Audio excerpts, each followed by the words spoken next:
রাজা জ্ঞানের রাজা রসিক রাজা গোপাল ভাঁড় হাসির রাজা জ্ঞানের রাজা রসিক রাজা গোপাল ভাঁড় হাসির রাজা।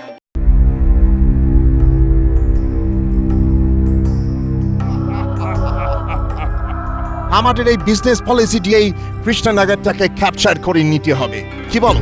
এটা তুমি একদম ঠিক কথা বলেছ। বিজনেস একটা গ্রেট ওয়ে হবে, তারপর ধীরে ধীরে টোটাল কৃষ্ণনগর আমরা দখল করে নেব। এরপর টোটাল কান্ট্রি। এক্স্যাক্টলি তাই। মানুষের বেঁচে থাকার জন্য ফুড খেতেই হবে। আর এখানকার মানুষ সব থেকে বেশি যে ফুডটা খায় সেটা হলো রাইস। তাই আমাদের একটা স্পেশাল চাল চালতে হবে। ইয়েস ইয়েস, চাল চলতে হবে, চাল।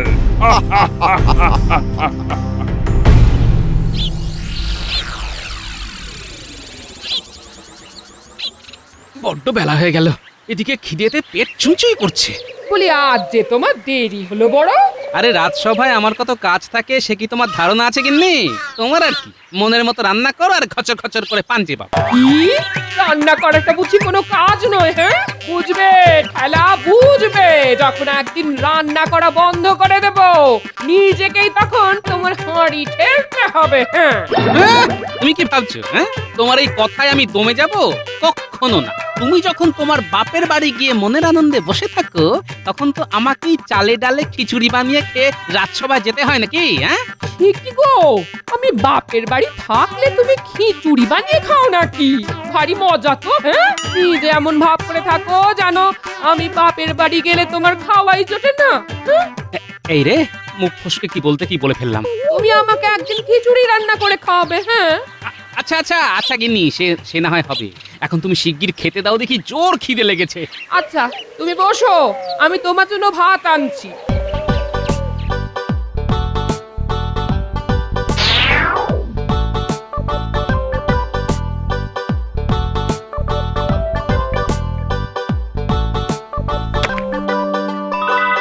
বলি নাওয়া কি ছেড়ে দিয়েছো নাকি? ভাত খাবে তা কই নিয়ে এলে না? না না, এখন আমি আগে খাবো, পরে নাইতে যাবো। গো, যত দিন যাচ্ছে তত তোমার আলসেমিতে ধরছে। জন্মে শুনিনি বাপু কেউ খেয়ে দিয়ে চান করতে যায়। তোমার সবকিছুই কিরকম উল্টো রকম হয়ে যাচ্ছে। হ্যাঁ, সব সোজা আছে গিন্নি, তুমি এখন চুপ করলে আমি একটু শান্তিতে খেতে পারি। সে আমি জানি গো জানি, আমার কোনো কথা তোমার ভালো লাগে না। ও কি হলো গো, এই তোমার চুয়াল আটকে গেল নাকি? হ্যাঁ, সর্বনাশ। এই এক্ষুনি গুলটেনে আপনাকে ডেকে তোমার চুয়ালে ঘুষি মারতে হবে দেখছি। এই কি হলো বলো দেখি। কি গো, কিছু বলো। পেটে যখন খিদের জ্বালা আমার গিন্নি তখন আমাকে পাথর খেতে দেয়। ওরে বাবারে, দাঁতগুলো গেল মনে হয়। ওহ, বলি তুমি কি আজকাল পাথর দিয়ে রান্না করছো নাকি? ও বাবা! মরণ, দাঁড়াও দেখাচ্ছি। কি আবার দেখাবে? হ্যাঁ, কি আবার দেখাবে? সেরেছে। এ কি, আরো পাথর নিয়ে এসে মাথায় ভাঙবে নাকি? শিলনোড়া আনতে গেল না তো? এই দেখেছো, চাল ভর্তি কাঁকড়। এখন তুমি বাজার থেকে পাথর মেশানো চাল নিয়ে এলে আমি কি করবো? হ্যাঁ, এ কি অবস্থা? বাজারে এখন পাথর মেশানো চাল দিচ্ছে? চাল যখন তোমায় দোকানি দেয় তখন একটু ভালো করে লক্ষ্য করো না নাকি? নাকি খালি এই দোকানি যা খুশি দিক তুমি তোমার মহান ওই রাজকর্ম নিয়ে এই চিন্তা ভাবনা করতে থাকো? না, দোকানি তো বিশ্বস্ত, তবে বেটাকে ধরতে হবে। কি জানি বাপু, আজকে পাথর দিচ্ছে, কালকে চালের বদলে আস্ত ইট দিয়ে দেবে। হ্যাঁ, তুমি চুপ করো তো। ইট নিয়ে এলে আমার মাথায় ভেঙো, হয়েছে?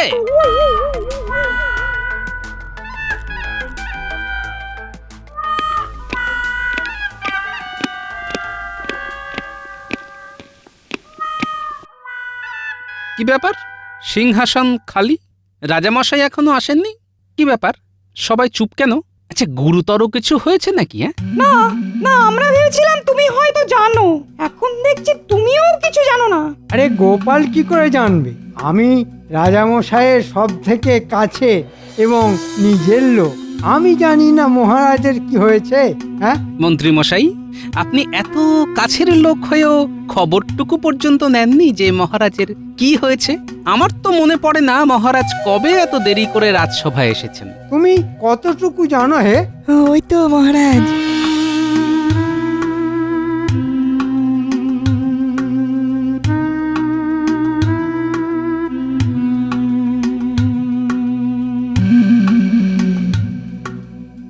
মহারাজ কি হয়েছে আপনার? হ্যাঁ মহারাজ, কি হয়েছে আপনার? আমি যে চিন্তায় শোকে পাথরের মতো বসেছিলাম, ভয়ে কোনো সংবাদ নিতে পারিনি। যদি সত্যি কোনো খারাপ খবর হয়। মহারাজের কি কথা বলতে কোনো সমস্যা হয়েছে? যদি খুব শারীরিক সমস্যা হয় তবে না হয় আজকের দিনটা। না গোপাল, না, কষ্ট হলেও আমি কথা বলবো। কাল রাতে যখন খেতে বসলাম, বেশ সুন্দরভাবে ভাত খাচ্ছি, এমন সময় এমন সময় কি মহারাজ? কোনো শত্রু কি খাবারে বিষ মিশিয়ে দিয়েছে? না না, ভাতের মধ্যে ছিল ভয়ঙ্কর বড় দুটো কাঁকড়, আর সেই কাঁকড় অসাবধানে চিবিয়ে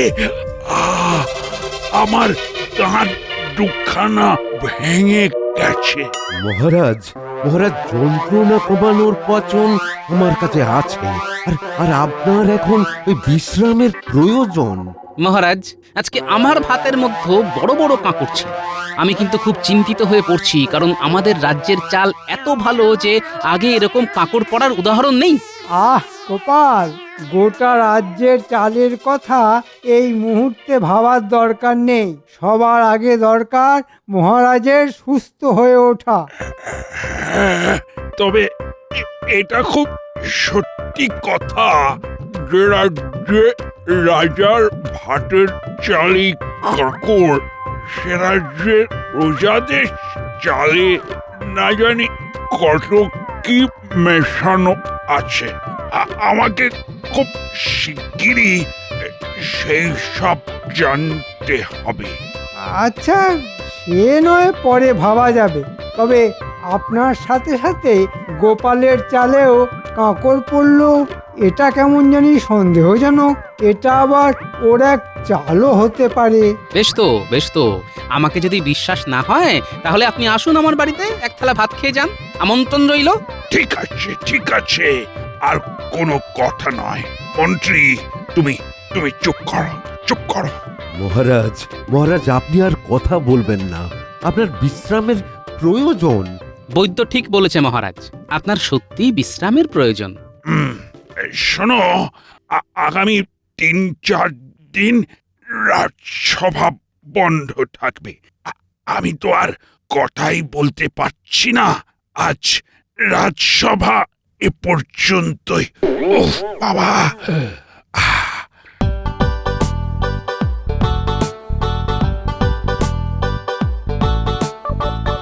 এই বলি, কি এত চিন্তা করছো? তোমাকে বলেছি না, বাড়ি আসার পর রাজসভার কাজের কোনো চিন্তা করবে না।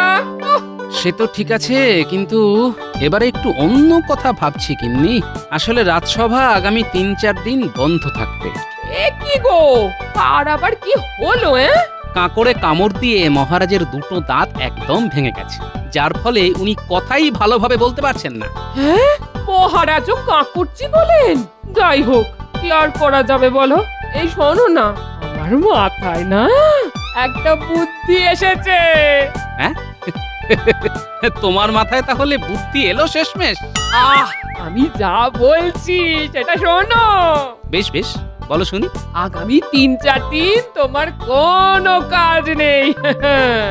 না মানে, কাজের কি অভাব আছে? না, তোমার কোনো কাজ নেই, তুমি আমাকে ঘরে জ্বালাবে। সেই জন্য আমি ঠিক করলাম আমরা যাব। কোথায়? তীর্থ করতে? না না না না, আমার বাপের বাড়িতে। সেটাই আমার তীর্থস্থান, বুঝলে? হ্যাঁ, না বুঝে আর উপায় কি?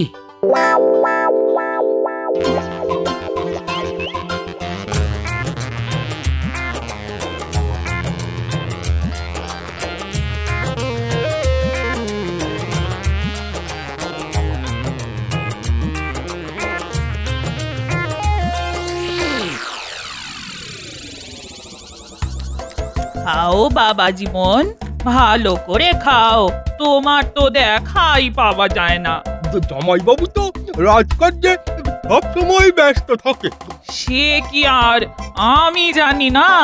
রাজকার্য না ছাই, তোমার জামাই বড্ড কুঁড়ে হয়ে গেছে। হ্যাঁ, এবারেও তো আসতে চাইছিল না, আমি জোর করাতে এলো। আহ, ওই চুপ কর না। জামাই বাবা জীবনকে একটু শান্তি মতো খেতে দে। হাতরে দিদি, হ্যাঁ তুই জামাইবাবুকে শান্তিতে খেতে দিস না?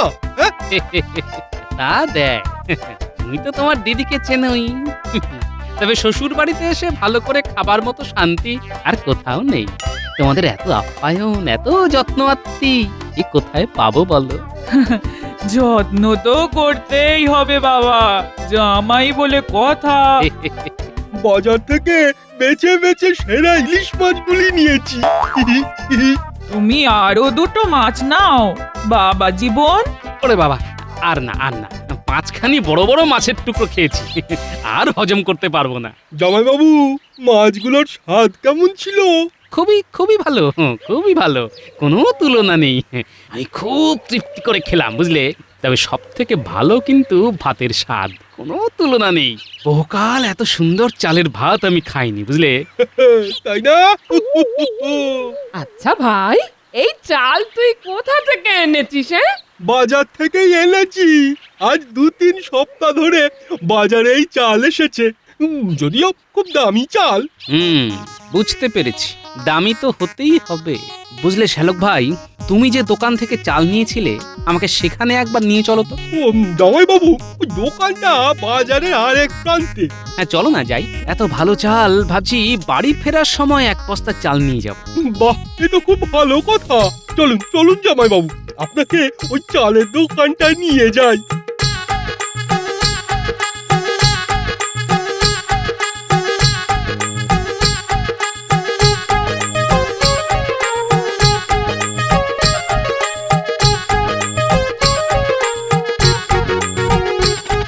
আরে আসুন আসুন আসুন আসুন আসুন।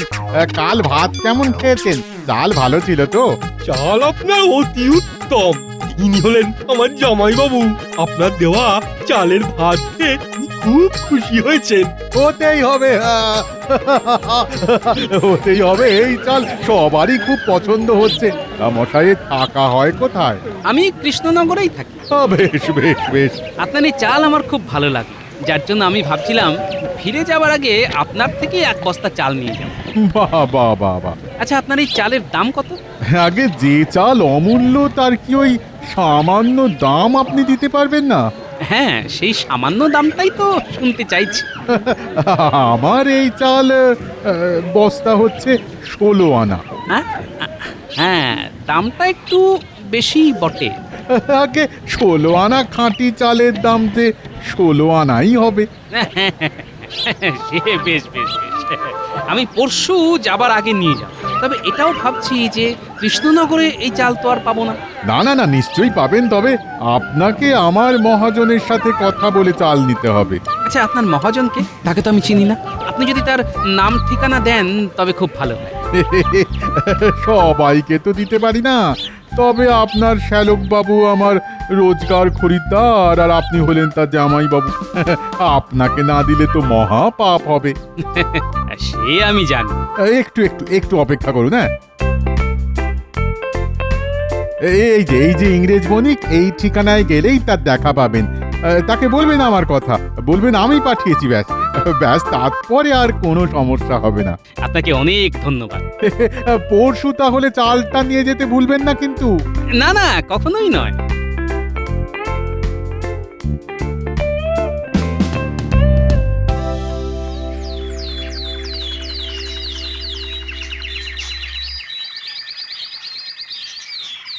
Who are you?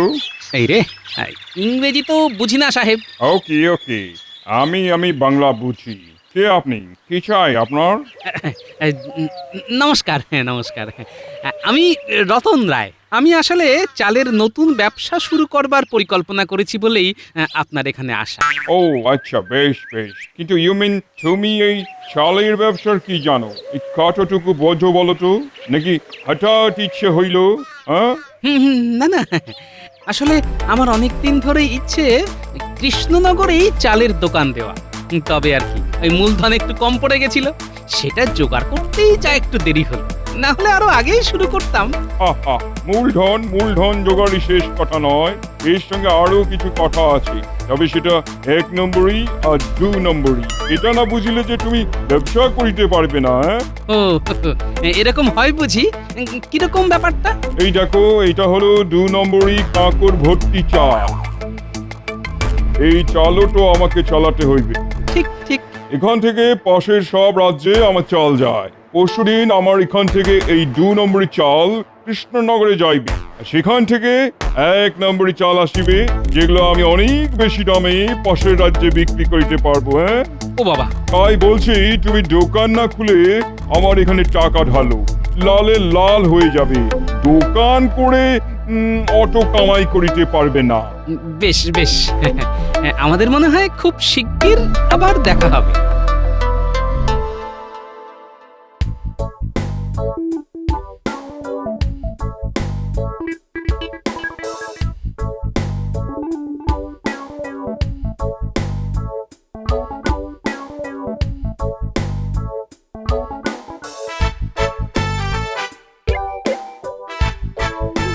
ওকে ওকে।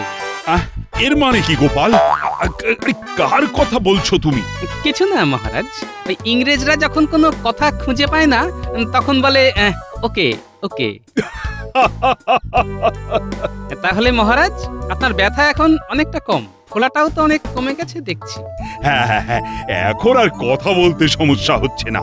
কাল থেকেই রাজসভা আবার শুরু হবে। এতে খুব ভালো কথা মহারাজ, বৈদ্যের পাঁচনে বেশ কাজ হয়েছে দেখছি। হ্যাঁ, তা হয়েছে, তবে এবার কিন্তু বিজ্ঞানীর পালা। কিরকম মহারাজ? বিজ্ঞানীকে আবিষ্কার করতে হবে যে কারো দাঁত ভেঙে গেলে সেই জায়গায় নতুন দাঁত কিভাবে বসাবে। আগে কচি বয়সে দুধের দাঁত পড়ে গেলে নতুন দাঁত ওঠে, এটা সবার জানা। কিন্তু ওই নতুন দাঁত ভেঙে গেলে কি করে আরেকটা দাঁত বসাবে মহারাজ? অন্য কারো দাঁত ভেঙে নিয়ে আসতে হবে বুঝি? গোপাল, ভাগ্যিস তুমি বিজ্ঞানী নও। এটা তুমি বরং বিজ্ঞানীকেই ভাবতে দাও, সে তার ঘরে বসে এটা আবিষ্কার করুক। মানে নকল দাঁত? হ্যাঁ। কিন্তু এই সাথে এটাও ভাবুন মহারাজ, আপনার আমার সবারই এক অবস্থা। কিভাবে? আমার বাড়ির চালের মধ্যেও ছিল প্রচুর কাঁকর, আর একটু হলে চিবোতে গিয়ে আমার দাঁতও ভেঙে যেত। কিন্তু প্রশ্ন হলো, এত খারাপ চাল আসছে কোথা থেকে? কিন্তু মহারাজ, আপনার সাথে আমার খুব গোপনীয় কথা আছে মহারাজ। সকলের সামনে এগুলো বলা যাবে না, তাই আগে ভাগে আপনার সাথে দেখা করতে চলে এসেছি। বেশ, তো কি শুনি?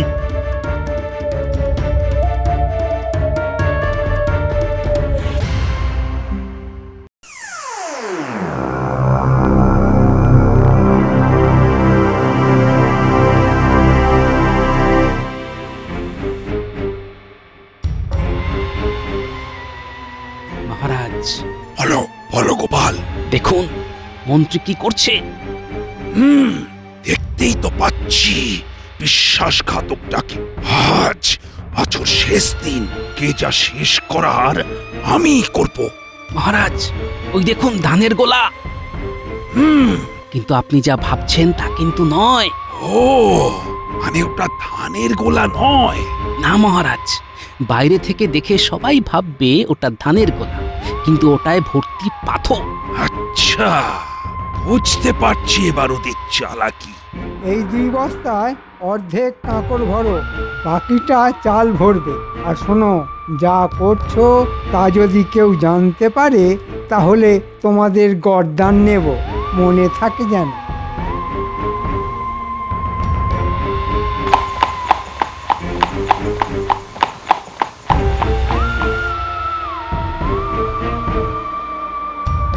আরো 3 গাড়ি ভর্তি পাথর আসিয়াছে। ওগুলো তাড়াতাড়ি গুদামে ঢোকাবার ব্যবস্থা করো। কৃষ্ণনগরের 1 নম্বর চাল এই গাড়িতে পাঠিয়ে দিতে হবে। কি হলো সাহেব? মহারাজ মহারাজ আমাকে মাফ করিয়া দিন, মহারাজ আমাকে মাফ করিয়া দিন। শোনো, তুমি বিদেশি, তাই যেখান থেকে এসেছো সেখানে চলে যাও। তোমাকে এখানে ব্যবসা করার অনুমতি আমি দিচ্ছি না। আর আমার রাজ্য ছাড়া আমার পাশের কোনো রাজ্যে তোমাকে যেন দেখতে না পাই, তাহলে কিন্তু তোমাকে আমি বন্দি করব। ওকে ওকে। গোপাল, দেখো ইংরেজের মুখে আর কথা নেই, তাই বলছে ওকে ওকে। ভাগো ভাগো এখান থেকে। কি বলেছিলাম না আবার দেখা হবে? মহারাজ, আপনি এখানে এত রাতে? মানে আপনার কি ভালো ভাতের চাল লাগবে? ও ভাগা, হ্যাঁ, আমার রাজ্যের মন্ত্রী হয়ে এখানে এসে ইংরেজের সাথে শার্ট করে 2 নম্বরই পাথর মেশানো চাল রাজ্যের চারিদিকে ছড়িয়ে দেবার শাস্তি জানো? মহারাজ, এ কি বলছেন? আমি তো তদন্ত করতে এসেছিলাম। এই হলো তোমার তদন্তের নমুনা। পাথর মেশানো চাল খেয়ে আমার দুটো দাঁত ভেঙেছে, আর আজ আমি তোমার সব কটা দাঁত ভাঙবো। ওরে বাবা রে, ওরে বাবা রে, হায় হায়, আমার দাঁত, আমার দাঁত। হ্যাঁ মহারাজ, মন্ত্রীর একটি দাঁতও আস্ত রাখবেন না। আমি আগেই বলেছিলাম যে মন্ত্রী ছাড়া এত বড় কুকর্ম আর কেউ করতে পারবে না। আ আ ও ও ও বাবা রে, হায় হায় হায় হায়, আমার দাঁত, আমার দাঁত কোথায়? যোগ্য শাস্তি মহারাজ। সত্যি গোপাল, তুমি ছাড়া এই সমস্যার সমাধান হতো না। ভাবিয়াছিলাম ফার্স্টে বিজনেস করিব, ইনকাম করব, তারপর স্লোলি স্লোলি কৃষ্ণনগর দখল করিব, কিন্তু কিন্তু আমার সব প্ল্যান ওয়াটার হয়ে গেল। ও গড!